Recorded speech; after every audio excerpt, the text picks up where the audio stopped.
Right after his son Andrew entered his second turn, actually, as New York's governor, former Governor Mario Cuomo died yesterday at the age of 82, called the liberal line of the American Democratic Party, and a man at one time seen as a leading presidential candidate. But family and friends and even old rivals are mourning his passing. Arise News anchor Wendy Gillette joins us now with more on his remarkable legacy. Wendy?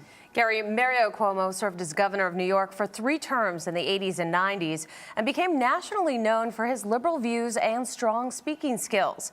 He inspired his son, current New York Governor Andrew Cuomo, to follow his own ambitions into politics.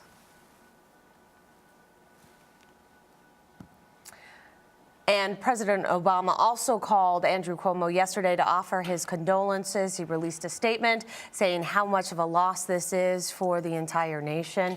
Mario Cuomo and his wife, Matilda, had 5 children, including Andrew Cuomo and Chris Cuomo, who's a newscaster on CNN. His funeral will be held Tuesday in New York City. It's sure going to be quite an event. Mario Cuomo was Bill Clinton before there was a Bill Clinton. He was a tremendous orator. His speech at the '84 National Convention definitely struck a chord. Do you know? When as people gather now and they think about all of these things here, what do they think? What do you think is going to stand out in their minds when they think of Mario Cuomo? I think he really inspired so many other politicians to become public servants, and he was really a liberal voice of the people, and so progressive, and really fought against the death penalty, bringing it back to New York, and stood for so much, and really such an incredible, powerful speaker as well. Okay. Did Wendy's package just become available? No? Okay.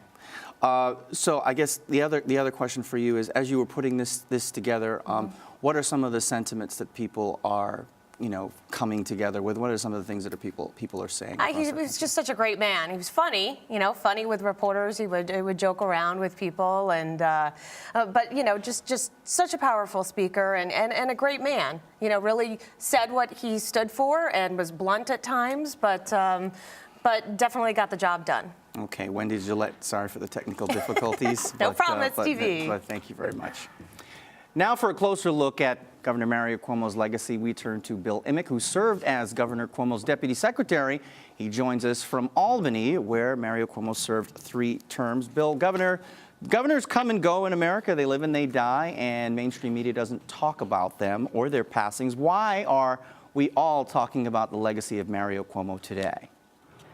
Well, my perspective is he represents the modern version of the Roosevelts in American politics. He was the last, I believe, true liberal who spoke about government as the solutions to problems.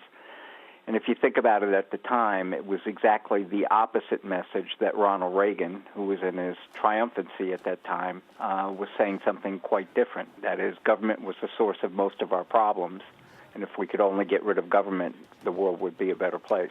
Mario Cuomo came from exactly the opposite point of view. Now, there are a lot of people talking about his contributions as an orator, as a progressive, pragmatic. What are some of the things that people are not talking about that you consider his great contribution to society and to American political life? He was the first political leader to really speak out about the needs of the homeless. He was at the National Governors Association meeting in 1983, when governors really didn't see homelessness as their problem. He called all of them to action. He formed a task force. He enacted the first temporary and permanent housing programs for the homeless at the state level in the United States. And throughout his life, he really championed the idea of affordable housing for all Americans, but particularly for ones at the lower end of the scale. And perhaps people aren't as familiar. He even encouraged his son, now Governor Andrew Cuomo, to start a private organization, a nonprofit called HELP, which to this day continues providing transitional housing for the homeless with services. So I think that's one of his greatest legacies, is affordable housing. Mm-hmm. Interestingly enough, Andrew started his political career in the David Dinkins administration along the lines of housing. He was hounded, Governor Mario Cuomo was hounded to run for president in the early 90s and didn't. Do you think that he regretted that? No.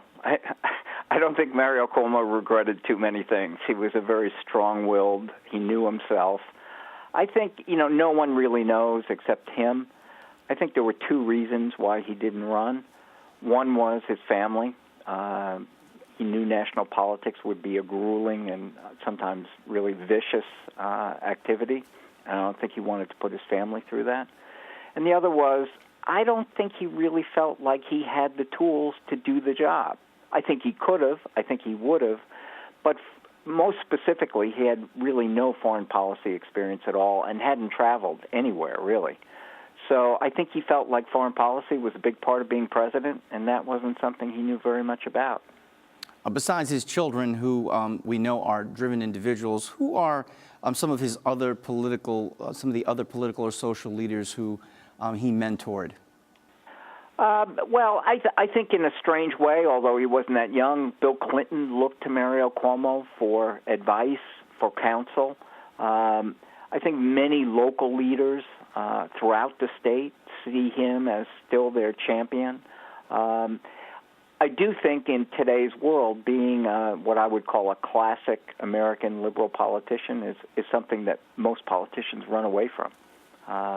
No one really, today, people will praise him and talk about how wonderful they think he was and his ideas were, but there aren't too many people you see embracing a bigger role for government, which in turn also almost definitely means higher taxes, which was something the original or the first Governor Cuomo wasn't reluctant to do when he felt it was needed.